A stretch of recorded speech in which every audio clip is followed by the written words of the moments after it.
When we moved to Boston, we were and still are in many ways dirt poor. And we were so poor, we didn't want to go into debt. And so my wife made all of our children's clothing and some of my clothing. She's really a great seamstress. But little by little, we noticed that it was so much cheaper just to buy the clothing rather than make it. That little by little, she gave that up and outsourced the manufacturing of clothing to outside people who can do it at very good quality at lower cost.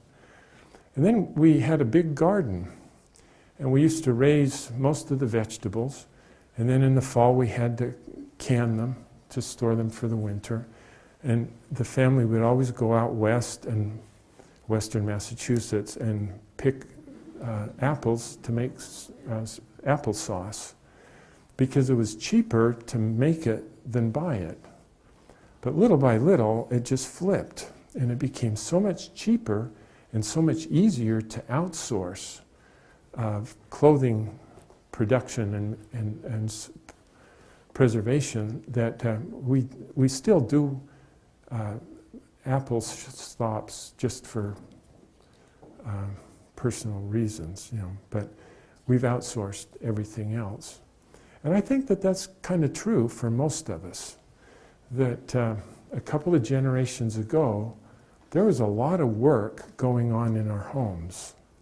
There was so much work going on that the parents had to keep asking the children to do this, and the children worked for the parents as a result.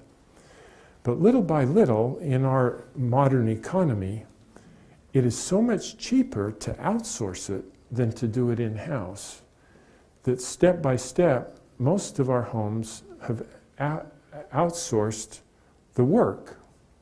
And really the only thing that is left in our homes is for the students, for our children to wake up, to clean up their messes, and they don't do that very well. And a generation ago, there wasn't a term in the English language called soccer moms. But now there is, because what's happened in the process of outsourcing is that now the parents work for the children in many ways.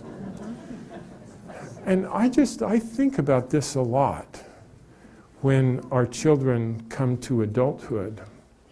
And I shouldn't say this, but personally, I'm grateful that we made our children work their guts out. But I worry that in society, it's really easy for our children to hit age 25 chronologically, and yet psychologically and emotionally they're still teenagers, because they haven't ever been given really challenging problems to take responsibility for. And I think that in a lot of ways it's harder to be a parent now when there just isn't a whole lot of work to do at home compared to a couple of generations ago, because things have flipped. But what it means is, if we want to really be good parents, we have to think about, what do we want our children to be really good at? What are the kinds of problems that we want them to be able to address and solve?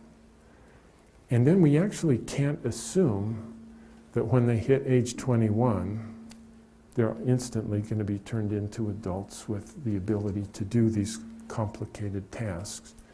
But we have to give them these challenges as they grow up, in the same sense that, as Sustek said, we want to become able to do these kinds of problems.